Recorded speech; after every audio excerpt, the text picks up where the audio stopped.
Hello and a very warm welcome to the pit lane here at the Sepang International Circuit for the first day of the Sepang test, the first official test too. And it's already been an exciting time here down in pit lane and already out on track. We're seeing a little bit of drama too as well. Not only did reigning world champion Pekka Bagnaia have a spill this morning on his outlap, took in the front end at turn 11, but Marc Marquez has already had two technical on it as well. So I know that you spoke to Michele Massini team boss down there at Massini Racing, just to ask him what was going on exactly with those technicals. Yeah, that was before Mark had his little tip-off last turn, I believe. It must have been small because he picked up and got going again. The two stops before that I asked Michele Massini about, and he played it down, saying basically systems check, and to be honest, I believe him. I think it warning light on, and they come in and check. Yeah, here he goes. He's about to head back out. Warning lights come on, the dash and the rider has to come straight in, and they check whether, whatever it is, temperature levels, something was alarm probably going off. But they turned it around quickly and got him back out there. But to be fair, on the Grassini team, Ducati, everybody, they haven't had the shakedown. Today is their shakedown, you know, so that's the first time they've been on track with their machines where, for example, any KTM or Gas rider, their machine has been checked by probably Paul Espargaro or Danny over the shakedown. You see what I mean? So, yeah, you're going to have little glitches if you didn't do the shakedown. And speaking of a little glitch, not a technical glitch or anything, Pekka Bagnaia was caught out this morning. Just they said that possibly some dirt on the track, or maybe it wasn't quite as clean because we did have a big rainstorm last night, so maybe just not optimal track conditions down there and just took the front at turn 11. Yeah, I watched the video, I think, as you did. But I also spoke to race control, who went out and had a look. It was a massive storm, thunder, lightning, about 20 past 5 yesterday evening, and I was wondering if it was still damp patches. They said no oil, no water. It was all of the, from the heavy rain, all of the little stones, sand, dust bounced out.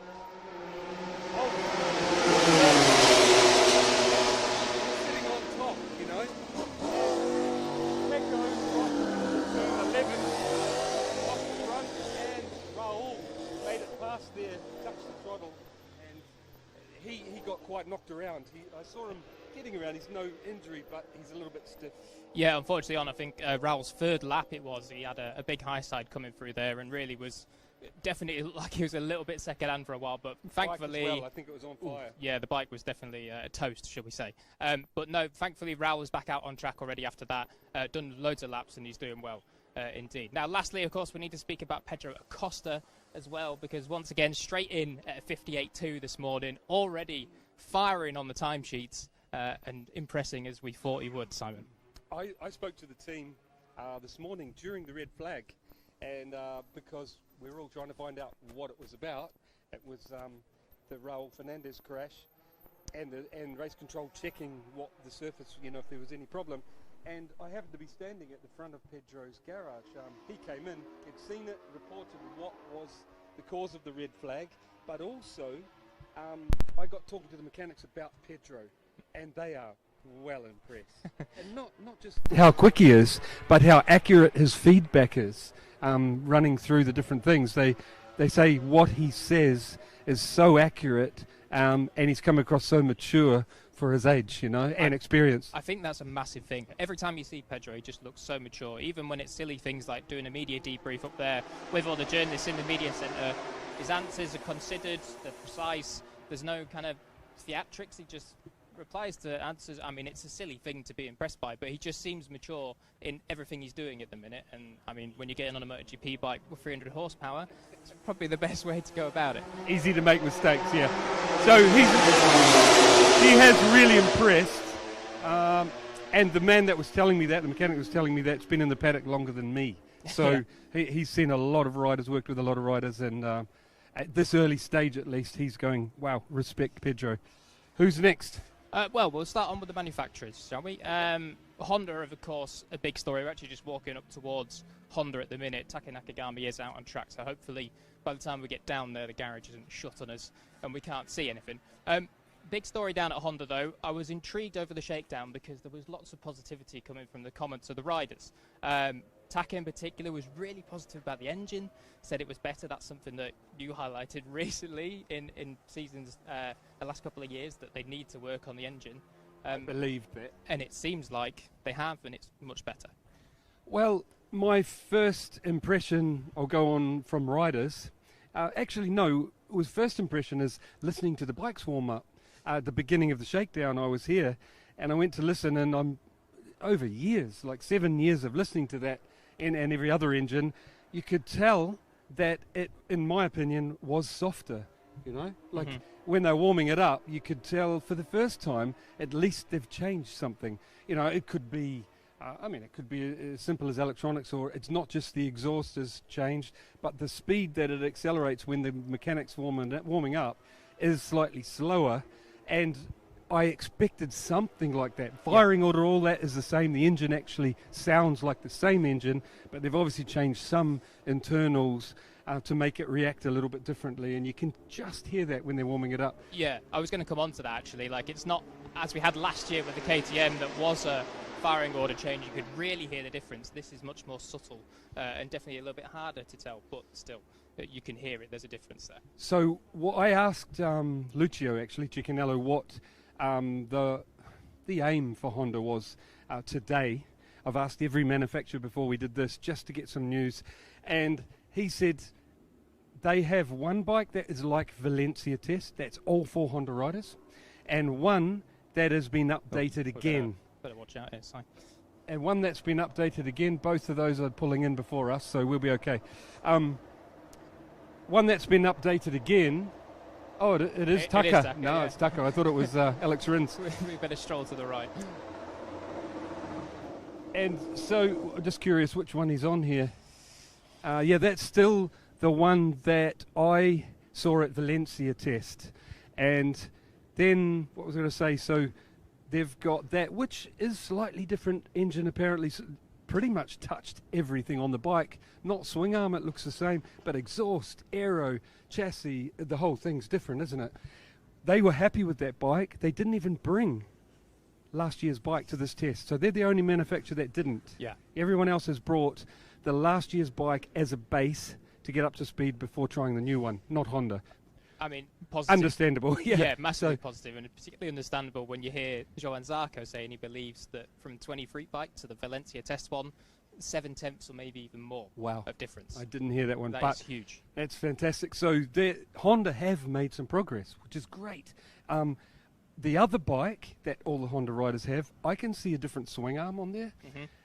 Alex from Calex. Yeah. Apparently he's in a Honda shirt now. I've seen him in a Honda shirt. So no longer Alex from Calex. Yeah, so apparently that's big news. Massive. You know, he did good work, successful work with Honda last year with chassis, swing arms. They've still got the swing arm from him in there, which is a big move from Honda, isn't it? You know, taking in on other other companies to manufacture parts. So that second bike apparently, not only swing arm, there's a different engine apparently in it. When I say different, another update.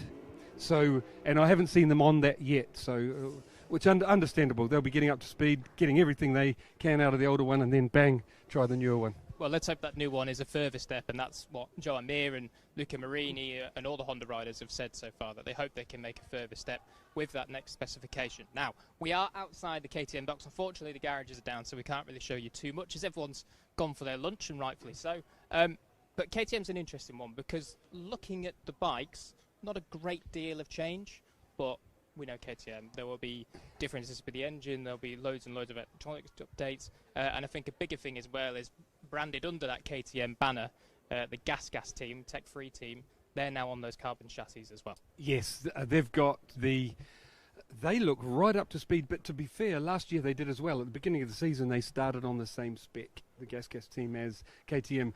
I agree. When you look at the KTM, it doesn't look different. You know, they've got the carbon chassis. They're unpainted. They look really nice. Yeah. Black carbon fibre weave. I wish they'd keep them like that. Yeah. Not very noticeable on track, but up close it really is. So I got to chat with Francesco Guidotti 10 minutes ago, and 15, And he explained to me that they, like everyone, have to get up to speed. They used, that's the factory riders, they used the shakedown test. I believe he means Danny, because I saw Danny Pedrosa testing a lot of things. Yeah. Apparently they used, I would say, I'm guessing Danny, to run through the new parts to sift out what was good, what was obviously good, to make the job of the factory riders easier, meaning they have less to test, because otherwise they're going to, the weight on their shoulders is huge. So Danny narrowed it down, and now they're going through those parts. That's their aim. And they said there's a lot of aero parts that you'll see. There's engine updates, not one but two, to run through. And electronics. He actually went into detail telling me a bit about electronics. He said over winter, KTM have put a huge effort into the electronic side. Obviously want to make some progress there. And they said there's not much difference right now, but we believe having, it sounds like a different program or system, or they believe that during the season, you can tell the heat here. Might have to dab my brow. During the season, that they, when you get into those difficult moments where there's a lack of grip or a certain track, they believe that they're going to see the rewards of this new system later in the year. Well, hopefully they do see that, and of course, one rider we'll be hoping for that is Pedro Acosta, stepping onto the KTM bike, obviously under the Gas branding for the first time and impressing straight away. On the other side of that garage, of course, we can't forget Augusto Fernandez, rookie last year into his sophomore season, now in MotoGP, and it's not exactly pressure on, although you could say it is for Augusto, but he does need to perform this year, and already with his teammate throwing down a benchmark like that, a rookie teammate, would he already be thinking about, like, oh, this could be a tough year? I think Augusto's quite confident in himself. He needs to be. He is a good rider. He did a great first year on a MotoGP bike. Okay, it wasn't like we're expecting from Pedro, but I think he will be, and he should be confident and not worried about his teammate. Now, learn something from him, maybe. Yeah, absolutely. But definitely, they'll learn something from each other. Yeah, I'm looking forward to that. Seeing Pedro and both Augusto learn. Obviously, a good young lineup in there, the youngest on the grid, I believe. So lots and lots to come from those two. Now, speaking of lots to come from a particular entity, Yamaha, we're outside their boxes, but again, the garages are down. We had their team unveiling yesterday, which Simon did a good job in hosting as well. There's a lot of positivity around Yamaha. We're still kind of yet to... I don't want to say I'm not convinced, because I do think Yamaha will be better this year. No, yet to see proof. You're yet to see proof, yeah. Obviously, the new engine there is a massive talking point, and it does seem it's faster, but maybe just needs working. They've hired an Italian from Ducati, Massimo Bartolini, and I've heard nothing but praise from the Yamaha team about Massimo. Not only that because I dug a little bit where is his specialties, and they said 360 degrees. He knows the whole bike, meaning all areas are his specialty. Yeah. Impressive. But they said not only that they're impressed with, but his human side, how he's come in to the Japanese system. And as a boss, he is now managing director of the technical director of Yamaha MotoGP operations. So he's one of the bosses. And the way he's come in apparently is quite smooth. He's meshed with the Japanese and working really well. So long may that last. And I think obviously the Yamaha staff, mechanics, etc. I know a lot of them, but they have to be professional. Thank you. And they can't tell me what exactly technically that they've done or improved, but they're saying that they're in a much better place than they were 12 months ago, like much more confident in what they have. And it sounds like Massimo Bartolini has touched every area, and you can see it, very Ducati-like scoops on the bottom of the belly pan. You can see the tailpiece has changed and some different aero around the bike. And I spoke to, obviously the engine's changed. They've got an engine specialist as well.